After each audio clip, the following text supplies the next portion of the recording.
So, about 2 days ago, I was visiting one of my school's advisors regarding some degree planning issues that I've been facing, given that my enrollment was due. But when I eventually got to seeing her, she asked me this one question of two words that left me absolutely shocked and baffled. She mentioned, "Why BBA?" She essentially wanted to find out why I chose this degree despite there being so many different options and how much I knew about the BBA before I even took it up. And I was left absolutely baffled. But unlike any other student, I just mentioned about my love for business, how I'm a numbers guy, how I want to pursue my career in this industry later on, my family's BBA based background, and etc. But while she appreciated my response, she mentioned that it was cliche because she hears the same response from every single student that she sees. And and a lot of the students don't even know what a BBA degree is. And this got me thinking because apart from my family's background, there was really no reason for me to take this degree up. And now that I'm in my last year, I still don't know why I took this degree up. So I spoke to some of my colleagues at work and some of my friends who are in the same courses as me, and I got all sorts of ridiculous answers ranging from, "Oh, I don't know," to "I don't want to work as hard as I would have had to in engineering," or the same "my love for business" kind of thing. So I decided to make this video to basically help y'all and educate y'all who are trying to pursue this degree but don't exactly know what a BBA is. Because now I've had enough time to think about it and I know why I chose this degree. And I hope my thoughts and insights can be of some value to you. But firstly, I want to welcome you to the channel. I'm Yash and I'm thrilled to be bringing you my very first video today. This channel is all about career opportunities, advice, education, and as well as finances and any sort of things revolving around that topic. But now, without wasting any more time, let's just jump right in. The Bachelor of Business Administration, or BBA degree, is a degree that has attracted countless students from all across the world who sort of seek to unlock their potential in the business realm. And this degree is so popular that in 2020, in the United States alone, there were about 850,000 business degrees awarded. Now I know that this number is humongous considering this was in the US alone, but when I say this degree is not for everybody, I mean it. But at the same time, I'm not trying to dissuade you from taking this degree. But before we dive deep into whether a BBA is really worth it or not and what are my thoughts on a BBA degree, we must seek to answer two important questions. And our first question is, so what exactly is a BBA degree? In very simple words, it's a powerhouse of education in business.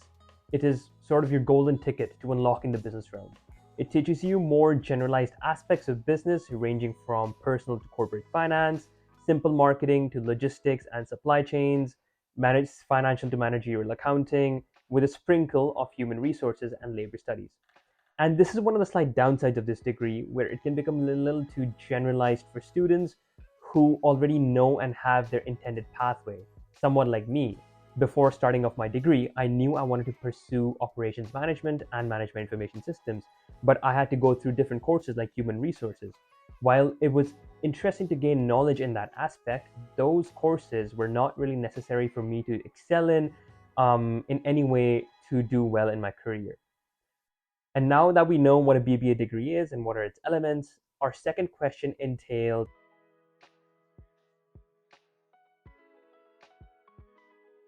now what exactly is the difference between a BBA and a BCom degree? Now, these represent two distinct pathways that are almost perfect because so many institutions across the world offer these courses. A BBA is offered more in the North American continent, while a BCom is offered more in Asia and Australia, as well as New Zealand. When we talk about the difference between the two, a BBA is simply like a rock star of business education. It's flashy, it's cool, and sort of screams, "Look at me, I'm a business tycoon in the making." Students going through this degree are the ultimate smooth talkers and those who can even sell something like sand in the desert, essentially. A BCom, on the other hand, is referred to as a Bachelor of Commerce degree.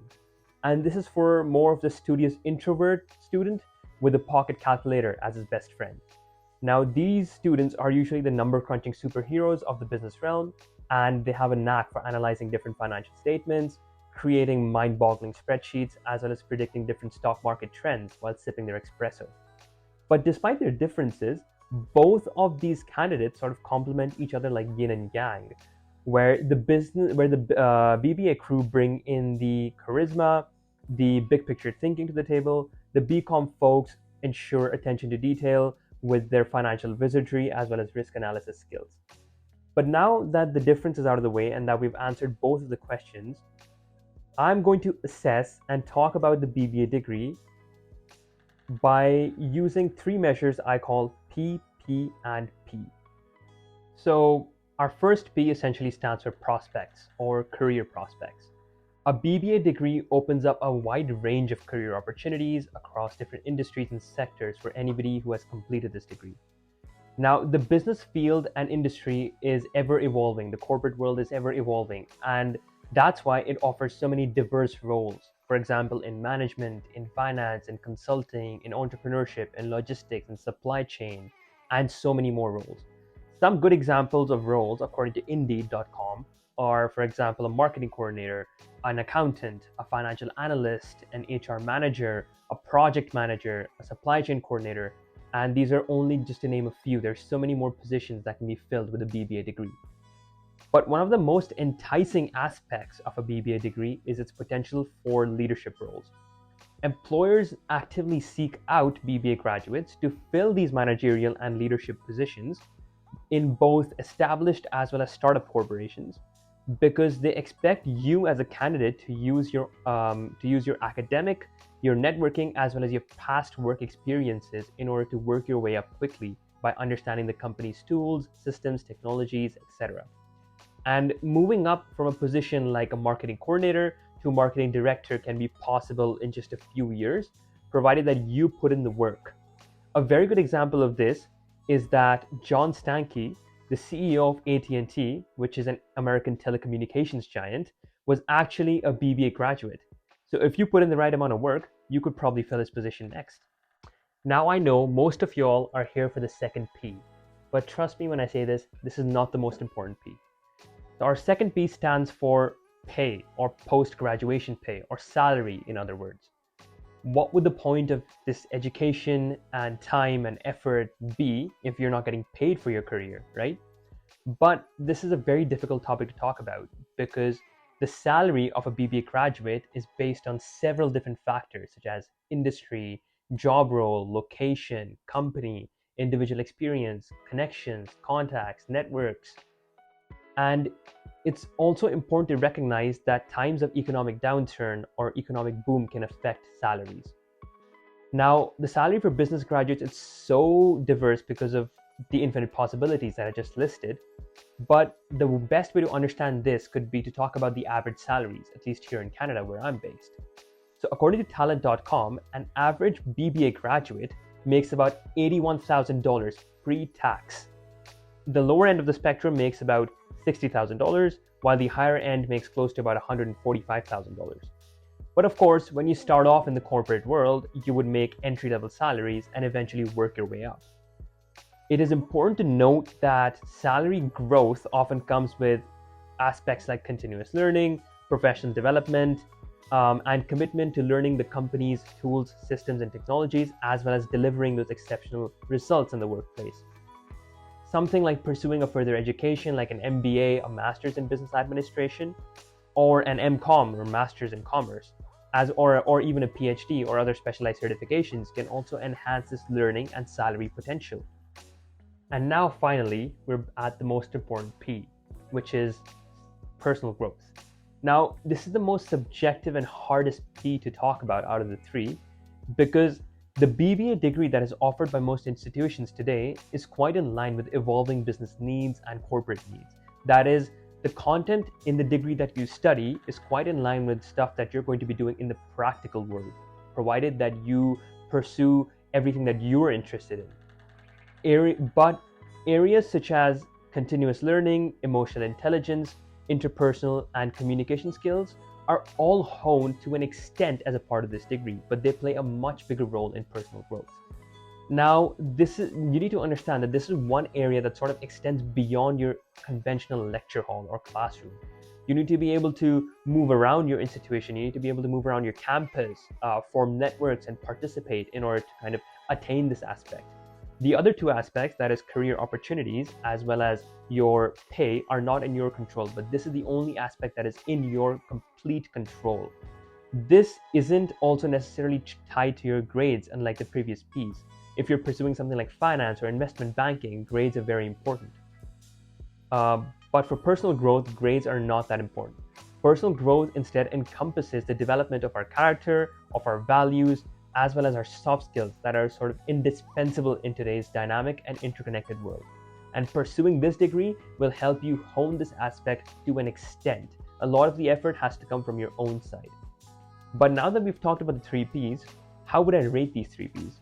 This is how I would rate the 3 Ps.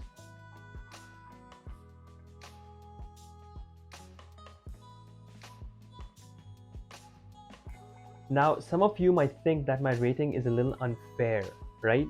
Especially those who've already pursued this degree. And those who might be willing to pursue this degree might be dissuaded. But don't be dissuaded. There's good reasons why I have given these ratings to this degree. And these are good ratings, mind you. But let's talk about it in terms of prospects first. Obviously, if you did pursue this degree, you'd look more attractive to a potential employer than somebody who did not. That's why the ratings on prospects is pretty high. Your degree and area of specialization says a lot more about you than somebody who does not have something like this. Because it shows to me, at least as a potential employer, that the reason why you pursued this is because you're interested and passionate in it. That's why you worked hard to get this degree in it. That's why you spent all this time, effort, and money in this degree to get this certification, and you worked hard for it. That's why I would hire you over somebody else who does not have the certification or degree. Let's talk about it in terms of pay.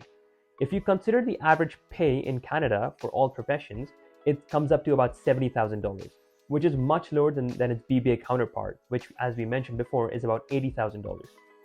Even the upper and lower incomes in Canada are much lower than their BBA counterpart. The minimum wage, on the other hand, in Canada is about starting from around $13 to about $16.77 per hour, and this is across various provinces in Canada. But yearly, on the higher end of the spectrum, even this comes about to only $32,000. So therefore, BBA graduate salaries are much higher than all other salaries in Canada, at least the ones that I've mentioned for now. And it also depends on how well you do in the workplace and on your job, you can be accountable for a salary growth. You're accountable for your own salary growth. And lastly, we talk about personal growth, which I've given a slightly low rating. And that's because it's not only dependent on how well you've done in your classes, but also on your involvement outside the classroom. And this is not only important in terms of personal growth, please understand this, but it makes up a huge aspect of your university or college life. Now, personal growth at work is also sort of dependent on how quickly you're able to grasp your tasks and responsibilities, while also contributing something more and additional to your team.